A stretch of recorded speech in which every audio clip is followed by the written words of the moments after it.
আসসালামু আলাইকুম ভিউয়ার্স, কেমন আছেন সবাই? আশা করি অনেক ভালো আছেন। আপনারা অনেকেই আমাকে ফোন করছেন, অনেকেই কমেন্টস করছেন, অনেকে রিপ্লাই পাচ্ছেন, অনেকে পাচ্ছেন না। এর কারণ হলো আমরা গত বৃহস্পতিবার একটি ভিডিও করছিলাম যে আমরা শুক্রবার সারাদিন পর্যন্ত যে রেটটা দিয়েছিলাম এই রেটে আমরা মালামালগুলোই রিসিভ করব।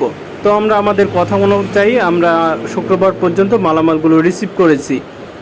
পরবর্তী শনিবার থেকে মালামালের রেট অতিরিক্ত ডাউন হওয়ার কারণে আমরা বর্তমানে মালামাল নিচ্ছি না। চায়নাতেও রেট কম, বাংলাদেশেও রেট কম, যে কারণে আমরা মালামাল নেওয়া বর্তমানে বন্ধ রেখেছি।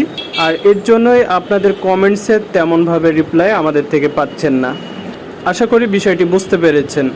অনেকেই জানতে চাইবেন যে ভাই আগামী দিনে রেটগুলো বাড়বে কিনা। ভাই এই বিষয়ে আমি কোনো ধরনের কোনো কমেন্টস করতে পারবো না। রেট বাড়তেও পারে, কমতেও পারে। আপনার যদি মনে হয় যে মার্কেটে এখন যে রেট চলছে সেই রেটে মালামালগুলো বিক্রয় করবেন তো আপনি বিক্রয় করতে পারেন। যদি মনে করেন রেখে দিবেন তো রেখে দিবেন, সেটাও আপনার ইচ্ছা।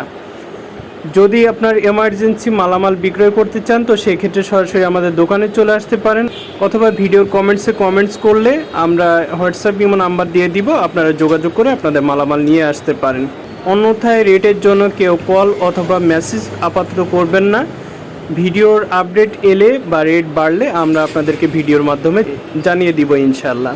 সকলে ভালো থাকবেন। আল্লাহ হাফেজ।